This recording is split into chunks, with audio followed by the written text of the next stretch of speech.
What's up, good people? Mark Holmes here, and as always, I want to say thank you all for watching, commenting, subscribing, and being part of the Joe Blue Sports Report. Without you guys, as well as you ladies, you know that this literally does not work. I hope everybody's having a great day. It's been kind of crazy in Cowboys world. We're here, of course, in the draft. Got up this morning, 5 o'clock. We drove over 500 miles to get here. And the guys are all in the other room over there. Chef David Wiley and Game Time and Prime Time. And we've been giving you kind of a taste of getting here and doing stuff. We got some deep dish Detroit. Forgive me, Detroit pizza, and rode the people mover to try and scout out everything. And stuff is still being put together. NFL Experience, I think, opens up at 12 tomorrow. And this place will get lively. They're expecting about 300,000 people to descend upon Detroit and get ready for the draft. What's crazy is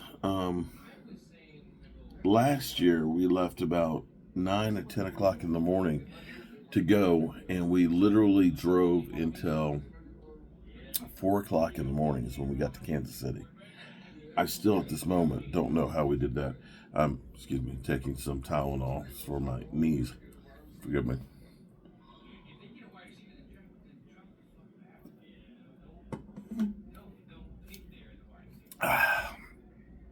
So it's been a busy day, to say the least. I'm a little bit tired, but what's cool is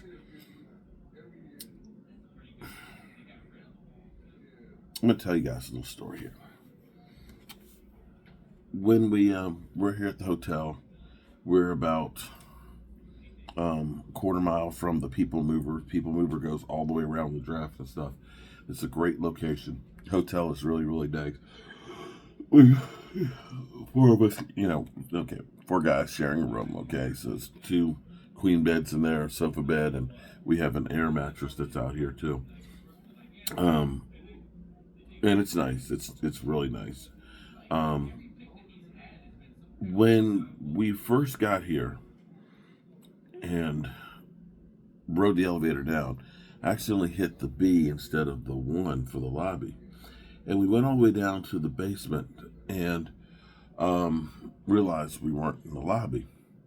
And this gentleman gets on, and he's got his work clothes on, and he's covered with paint. He's got paint all over his face and everything else. And you can tell he has been working like really, really hard. I mean, really hard. And you guys have seen me where I'm literally covered with dirt and everything else. And for whatever reason, I froze, and it was like I was locked in time and counting my blessings for actually being able to be here. I think about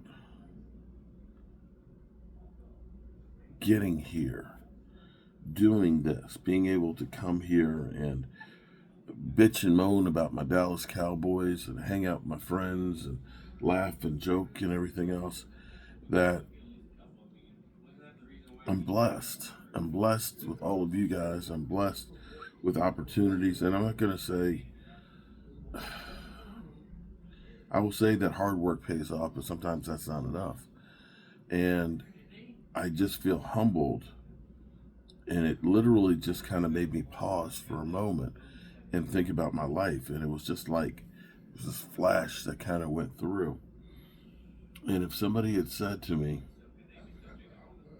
10, 15, 20 years ago, you'd be here doing what you're doing right now, you'd be doing what you're doing in life, I would say there's no way in hell, man, you're crazy. And so that was kind of a humbling moment for me, and I feel really, really blessed by that. I got a chance to see Ultra Cowboy, who has been banned on a lot of Cowboy content creator channels because he holds no punches about his feelings, and he doesn't care about yours. He's going to tell you honestly how he feels.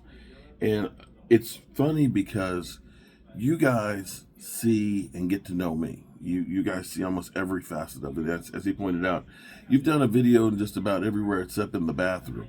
And I believe I have done some in the bathroom. Maybe not sitting on the toilet and, taking care of business, but I have done videos in the bathrooms. Or maybe bathrooms I was doing construction. In fact, I know I've done work in bathrooms I'm constructing on. But for me, things like this make me want to work harder. I crave success.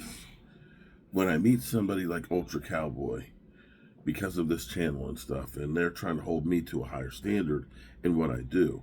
When I look and the other guys in that other room, from Chef David Wiley, how I met him was because he won prizes, and I ended up saying, I'll deliver it to you because he didn't live that far away, or meeting Game Time Brian because he came to a tailgate, and meeting Primetime Phil because he is a friend of Game Times. That all of this has been a huge blessing all the way around. This gets ugly sometimes because I've got some people out there that are really crazy that have done some bad things, but that is outweighed by all of the positives from you guys. So being here, I feel like the Dallas Cowboys right now are in spin cycle. They're in spin mode. I think what happened to the Cowboys yesterday was they were expecting that it's a draft conference, that everybody's going to be happy. They're going to be throwing, nice, easy shots at them and things, questions and stuff. And I don't think that they were prepared to sit down and get the venom that they did.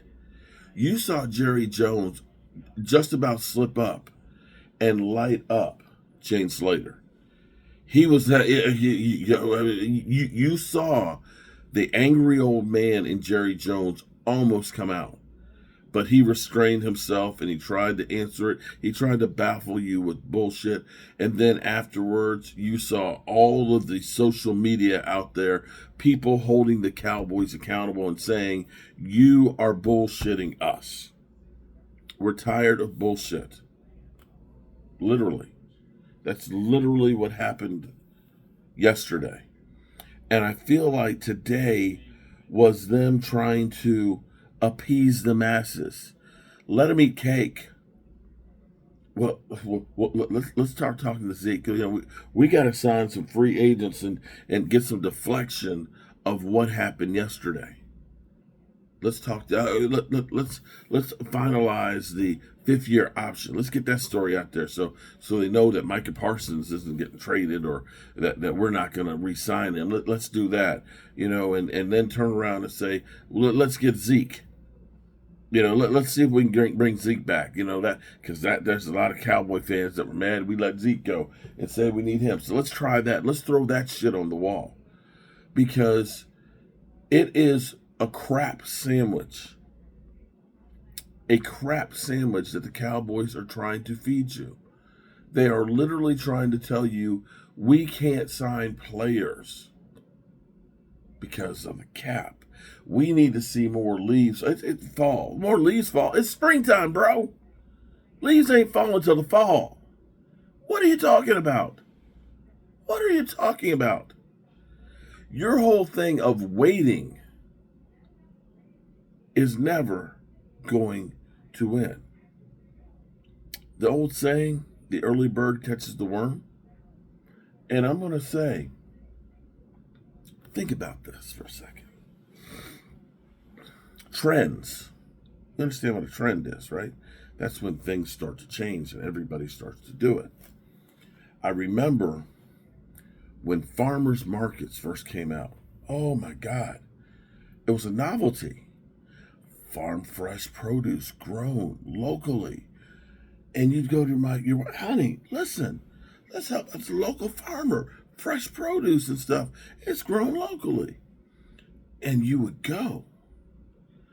After a while, there was one of these farmers markets there was one on Wednesday in this town, one on Thursday over in that neighborhood, and it was like it was everywhere. It got watered down. Remember when the Kraft donuts came out? And you can find donuts with bacon on it, donuts with cereal on it, donuts with chunks of candy and things, donuts on top of donuts and everything else, right? And it was like, oh my God. I remember going out to California and my daughter, oh, we got to get one of these donuts. And we waited in line for 2 hours for a freaking donut. Not like donuts, but 2 hours for a freaking donut.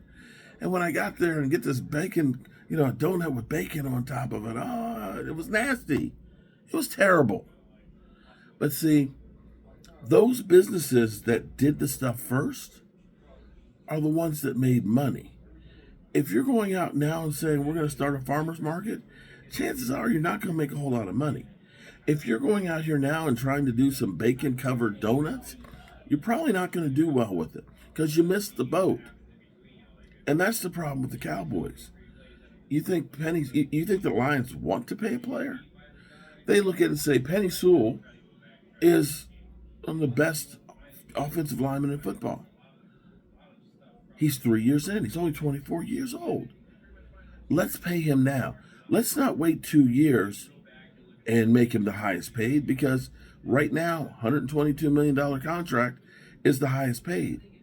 We won't have to pay for it for 2 more years. He could still be on his rookie deal as far as compensation. We can appease him by giving him a guaranteed check right now, a big pile of money. But guess what? That deal, them signing that today, is going to save them a whole lot of money than if they waited 2 years because the price will have gone up. And they will take those hits all right then and there. And that's the problem with the Cowboys. The Joneses, for whatever reason, they're scared. There's another saying, scared money don't make no money. It doesn't. Or it should say, scared money don't make an NFL football team.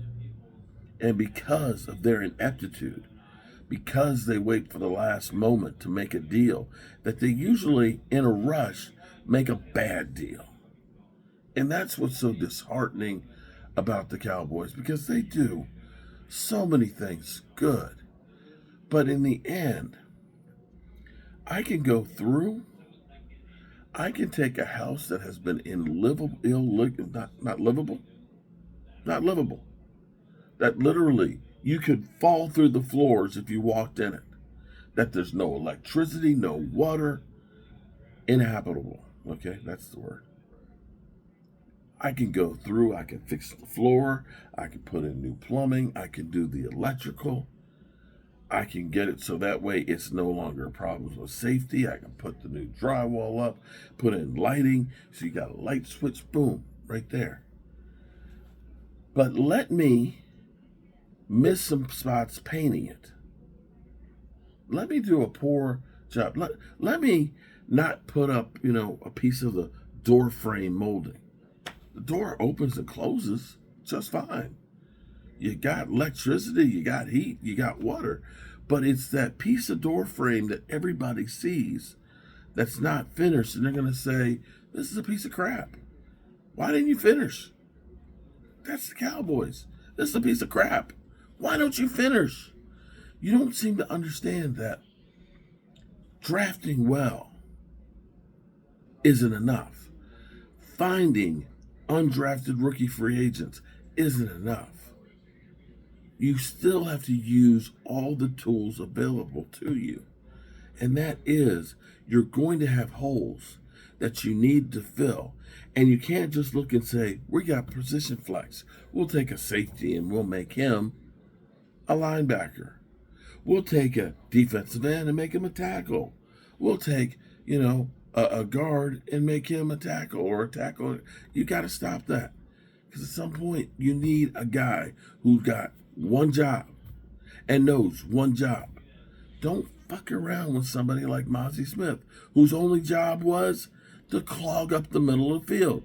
Don't turn around and say, we want you to be a pass rusher and change his position as a rookie. And then turn around and say, well, this guy's a bust. If you needed a pass rusher and a tackle, then you should have drafted a pass rushing tackle, not a guy who has a certain set of skills, which is clogging up the middle of the field. Now, that's all I got to say about that. But right now, I'm tired, boss. I'm real tired.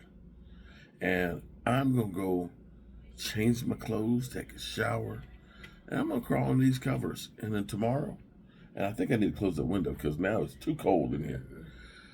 Because tomorrow is going to be a busy, busy day, and I'm glad that we're not still driving through the night like we were last year. I'm Mark Holmes, and I think I'm so tired I'm delusional. I'm just literally like, I don't even know what have I been talking about? I don't